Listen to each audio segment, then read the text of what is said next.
अवधूत चिंतन श्री गुरुदेव दत्त श्री स्वामी समर्थ.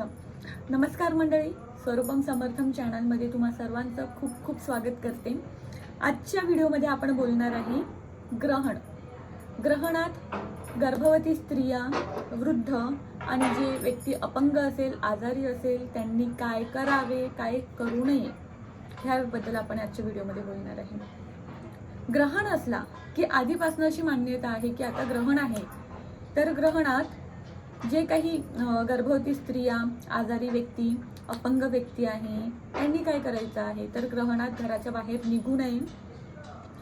नंतर ग्रहणाचा जो वेळ असतो त्या वेळात त्यांनी काही खायचं नाही, त्यांनी मलमूत्र विसर्जन करायचं नाही, त्यांनी चाकू, सुरी, कैची अशा वस्तू हाती घ्यायच्या नाही, कुठल्या वस्तू कापायच्या नाही, सुई दोऱ्याचा वापर करायचा नाही, त्यांनी सूर्याकडे असो किंवा चंद्राकडे बघायचं नाही. अशा काही गोष्टी आहेत की ज्या ग्रहणाच्या वेळी पाळावं लागतात.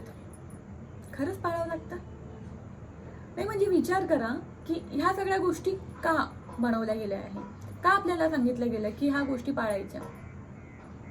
तर आधी जेव्हा ग्रहण लागायचं, आधीच्या काळात इलेक्ट्रिसिटी नव्हती, लाईट नव्हती, त्यामुळे जेव्हा ग्रहण लागायचं, आता दिवसा जेव्हा सूर्यग्रहण लागायचं तेव्हा अंधार व्हायचा आणि रात्री जेव्हा चंद्राचा प्रकाश असायचा त्यावेळी जेव्हा चंद्रग्रहण लागायचं तेव्हा रात्री अंधार व्हायचा.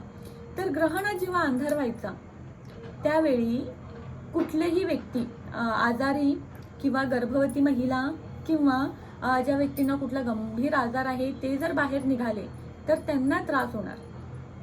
बघा, ज्यावेळी ग्रहण लागतो त्यावेळी अंधार पडतो, तर त्यावेळी जर हे व्यक्ती घराच्या बाहेर निघाले तर त्यांना दिसणार नाही, किंवा कुठे पडण्याची भीती असेल किंवा रस्ता भटकण्याची भीती असेल.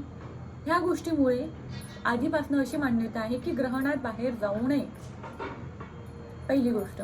दुसरी गोष्ट म्हटलं जाते की ग्रहणात काही खाऊ नये. तर का?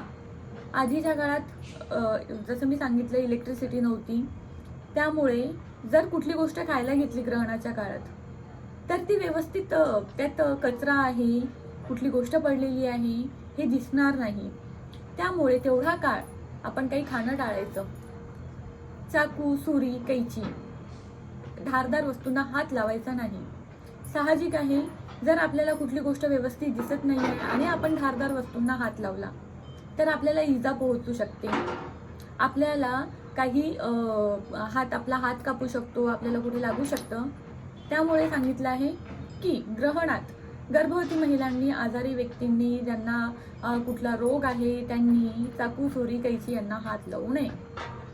नंतर काय तर मलमूत्र विसर्जन करायचं नाही. हा तर सगळ्यात मोठा प्रश्न आहे बाबा. ग्रहणात मलमूत्र विसर्जन करू नये का? तर आधीच्या काळात घरात शौचालय नव्हते, तर शौचासाठी सगळ्यांना जावं लागायचं बाहेर. तर जेव्हा बाहेर जावं लागायचं, जर ग्रहणाचा काळ आहे आणि जर बाहेर अंधार आहे, जर तुम्हाला व्यवस्थित दिसत नाही आहे आणि तुम्ही आधीच प्रेग्नेंट आहात किंवा आजारी आहात किंवा तुम्हाला कुठला रोग आहे, अपंग आहात आणि अशा परिस्थितीत जर तुम्ही बाहेर गेले तर तुम्हाला इजा होण्याची शक्यता जास्त असते. कारण मलमूत्र विसर्जनासाठी तुम्हाला बाहेर जावं लागतं. आधी गावाच्या वेशीवर जायचे किंवा कुठे दुसऱ्या ठिकाणी जायचे, कारण घरात टॉयलेट, बाथरूम नसायचे. त्यामुळे हे सांगितलं गेलं आहे की ग्रहणात तुम्हाला बाहेर जायचं नाही आहे, ग्रहणात तुम्हाला मलमूत्र विसर्जन करायचं नाही आहे, ग्रहणात तुम्हाला काही खायचं नाही आहे, ग्रहणात तुम्हाला सुई दोऱ्यांचा वापर करायचा नाही आहे. सुई आपल्या हाताला लागू शकते, आपल्याला इजा पोहोचू शकते.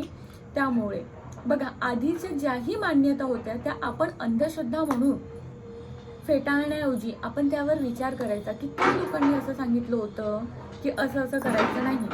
कारण त्यामागे हे सगळे कारण होते. जसा जसा वेळ पुढे गेला तशी तशी आपलं सायन्स डेव्हलप होत गेलं, आपल्याकडे इलेक्ट्रिसिटी आली, पॉवर आली, सगळ्या गोष्टी आपल्यासाठी सोयीस्कर झाल्या. पण ज्या मान्यता होत्या त्या मान्यता आतापर्यंत बदलल्या गेल्या नाहीत. त्यामुळे आपण त्या धरून चालतोय. तर त्या मान्यतांमध्येही बदल व्हायला पाहिजे. आधी ज्या गोष्टी होत्या, ज्या आपल्या पूर्वजांनी ज्या गोष्टी सांगून ठेवल्या आहेत, त्यांना फक्त असंच फेटाळून देण्याऐवजी आपणही विचार करायला पाहिजे की त्यांनी कुठला विचार करून ह्या गोष्टी ह्या गोष्टींचे बंधन लावले असेल, ह्या गोष्टींचा आपण विचार करायला पाहिजे. आणि त्यानंतर मग आपण ठरवायला पाहिजे की ह्या गोष्टी खरंच आपल्याला पाळायच्या आहे की फेटाळायच्या आहे. आता सध्या आपल्याकडे इलेक्ट्रिसिटी असते, आपल्याकडे सगळे सुविधा अवेलेबल आहे, त्यामुळे मग आपल्याला आता सध्या काहीच भीती नाही आहे की तुम्ही ग्रहणात तुम्ही वॉशरूम यूज करू शकता, तुम्ही जेवू शकता, तुम्ही बाहेरसुद्धा जाऊ शकता. त्यामुळे सध्या ह्या सगळ्या गोष्टी पाळणं तुमच्यासाठी अनिवार्य नाही. मी अपेक्षा करते की तुम्हाला आजचा व्हिडिओ आवडला असेल. तर आता ग्रहण आहे, नक्की शेअर करा. जे गर्भवती महिला असेल किंवा जे लोक आजारी असेल, अपंग असेल, त्या लोकांसोबत तुम्ही नक्की शेअर करा आजचा व्हिडिओ. आणि आवडला असेल तर लाईक करा, चॅनलला सबस्क्राईब नक्की करा. आणि अजून नवीन गोष्टी तुम्हाला ज्या कुठल्या माहिती करायच्या असेल तर प्लीज कमेंटमध्ये सांगा. मी प्रयत्न करेल तुमच्या प्रत्येक प्रश्नांचं उत्तर द्यायला. घेऊ नको, स्वामी पाठीशी आहे. धन्यवाद.